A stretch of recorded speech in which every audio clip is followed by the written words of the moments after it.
Mr. President, you have the leader of North Korea on the line for you. Put him through.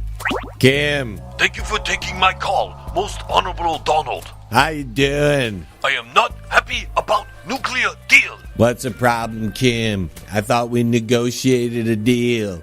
I get my hair cut like yours, and you give up your nukes. Ironing your hair is not getting the same haircut. The deal is off. Do you know how hard it was to get a haircut like yours and still look cool? Are you saying my hair is not cool? Well, have you looked in the mirror, Kim? You look like Humpty Dumpty fell off the wall on his head, wearing glasses and a funny suit. Are you mocking me? I don't need to mock you, Kim. Your look mocks yourself. Stylistically, it's a huge fail. I take great offense at that. Not trying to offend you, Kim. It's just how it is. Your little roly-poly dictator, Kim. And I'm the D. That's for Donald Trump. That's me. The deal is off, and I shall fire a nuke at you. Give it your best shot, Kim. Remember when you fired at Hawaii and we shot it down and then called it a false alarm? That was a huge fail. That's why we're talking now. Then I want to negotiate a better deal. How about I throw in Dennis Rodman as a bonus? Not good enough. We need a basketball team. I want the Pistons. Well, I'll see what I can do. But don't hold your breath, Kim. This is it. You don't like the deal? I'm gonna have to deal with you in the most violent way. You mean war? No, I'm gonna have to go back to tweeting about you. Oh, look at the time. I gotta meet Stormy for lunch. Talk to you later, Kim. Bye. You're listening to the John LeBang Show. Join the radio revolution right here. It's better than some good Thai stick, man. Yes, I would like some too. All right, welcome back, ladies and gentlemen, to this final segment in this hour. I know I'm all over the place, and some of you like that. Some of you like me going over here and then over here. Now, there's like a more, focused broadcast, and we're going to be getting to some of those in the coming weeks. We're coming off a big virtual infinity, and we actually thought about running another week of it because we've had some really good responses to it. It's just fabulous, ladies and gentlemen.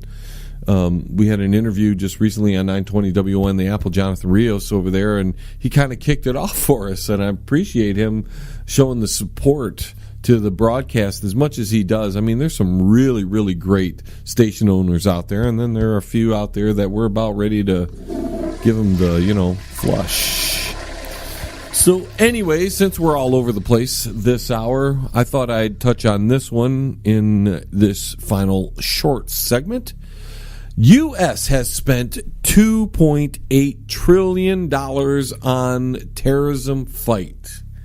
That is the headline, ladies and gentlemen. We've spent $2.8 trillion on a terrorism fight that doesn't seem to be getting much better, if at all.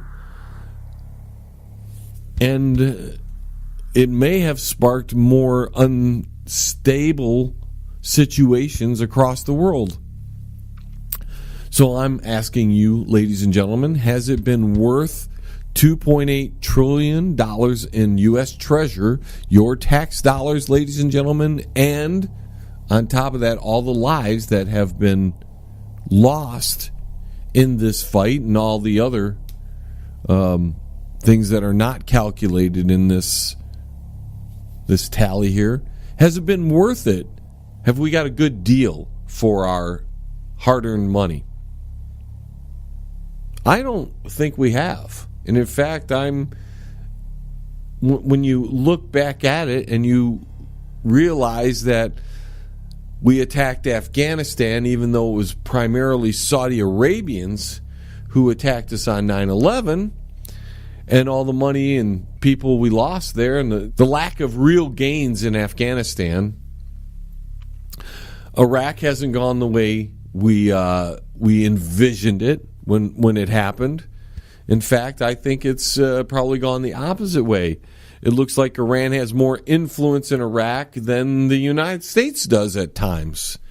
Was it worth it to get rid of Libya? According to John Bolton, it was worth it, apparently, or he thinks that the North Korean situation is going to end up like the Libyan situation, where they may try to make you believe, ladies and gentlemen, that it was rebel groups and his people that toppled Muammar Gaddafi, but it wasn't. It was the West who really put the pressure on, financed it, and how do we know that this $2.8 trillion that we've spent didn't go to part of that? In fact, if you read the study, you might see that it probably did go to some of that, as well as the Iraqi situation and the Syrian situation and the Afghanian situation. So it's really, if you ask me, this $2.8 trillion to fight terrorism, it should just be changed to $2.8 trillion to fight wars. Foreign wars, mostly in the Middle East. And what have we accomplished out there? For the most part, Afghanistan is not stable. Iraq is destabilized. Syria is destabilized. Libya is destabilized. We have everybody over in the Palestinian groups there, all those people, all upset because we moved an embassy to Jerusalem, and that's a big deal. Why? Like, if you move a building somewhere, what's the big deal? So the United States recognizes that Jerusalem is the capital of Israel. Israel recognizes that. Why shouldn't the United States and the rest of the world? You may not like that they're there. You may not like that they're there. Blame that on the powers that be after World War II. They put them all right there in the middle of all their enemies. Maybe that's where they were supposed to be. Maybe that's not where they were supposed to be. But they're there. They've been there a long time. According to history, they were there long time ago. You may not like Jews. You may not like this group, that group. But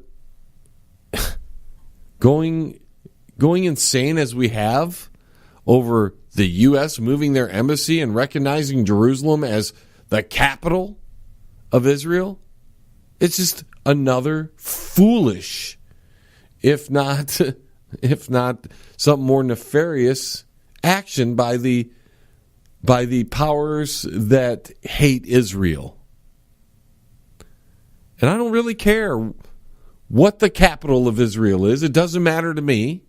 It shouldn't matter to anybody else. It's a capital. It's like Lansing, Michigan. People aren't going to get mad if they move Lansing to Ann Arbor, the capital to Ann Arbor. Financially, some people would, but it shouldn't cause violence and dozens and dozens of people to get hurt and burning stuff and throwing rocks and attacking each other. I saw a poll. Is it going to be, is there a way to fix the Middle East problem? No. Especially the Palestinian-Israeli problem. How are you going to fix that? Nobody wants to mind their own business. Nobody wants to allow Israel to live, the people of Israel to live in their country safely without harm from other people.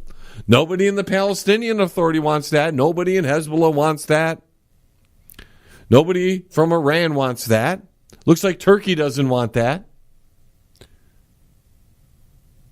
Nobody wants to leave Israel alone. Israel doesn't want to leave anybody else alone because nobody wants to leave them alone. So everybody's in everybody's business. We got to defend Israel. We've got to be on the side of Saudi Arabia, even though they had hijackers bomb us. I don't know why we didn't invade Saudi Arabia. Personally, if it was me, if I was George Bush at the time, I would say, most of these guys were Saudis, huh? All right, let's go invade Saudi Arabia. Do it. If they went to war for oil, you people who thought that. If George Bush and everybody went to war for oil instead of other reasons, then we should have went into Saudi Arabia anyways. We had more reason to. Some reason we're not supposed to be there? You know, in some ways, I think we lost the war on terror. In fact, I think we lost it on 9/11. Because who would have thought after 9/11 that so many people from a particular part of the world with a certain religious background would have been able to migrate in such a great number after the events of 9/11? Makes no sense. So maybe Saudi Arabia won a war against us and we didn't know about it. That's just me speculating there. Don't run with that rumor. Don't run around. I'm just thinking out loud. Like, why didn't we attack Saudi Arabia? We attacked Iraq. According to what I can find out, they had nothing behind 9/11. They cheered a little bit. But we had screwed them over in the 90s. You know, you give them weapons to fight Iran, go back and forth. They think you're their buddy. Mr. George H.W. Bush. They think you're your buddy. You kind of give them hints that, yeah, go ahead into Qatar, no big deal. Or Kuwait. Go into Kuwait, no big deal. We're not going to do anything. Mm-hmm. Yeah. You know, people forget that history very well, that Saddam was a puppet of the United States for a long time. For a long time. Well, folks, we're at the end of this 60 minutes. I could go on longer and longer and longer, keep talking about the subjects, but we got to end this 60 minutes. But don't worry, we have a second 60 minutes coming your way. Check your local listings if it doesn't come on right after this on your favorite station. If it doesn't, just boop, there's the second hour for you. Don't forget to go to my website. That's www.jlebang.com. We got lots of great things going on there. You can keep up with the show, find out all the times and stations and links to all the radio broadcasts right there, as well as watch Banger TV. I want to thank all the affiliate stations for carrying the John LeBang Show, and of course, you, my listener. And until the vibrations of my vocal cords reach your ears again, and for some of you, that's in the next hour. This is John LeBang, signing off for now from the Banger Studios. 9, 8, 7, 6, 5, 4, 3, 2, 1. We have liftoff. Tune in again next week. Same time, same space, same station. Resistance is futile.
We interrupt this broadcast to bring you a public service announcement.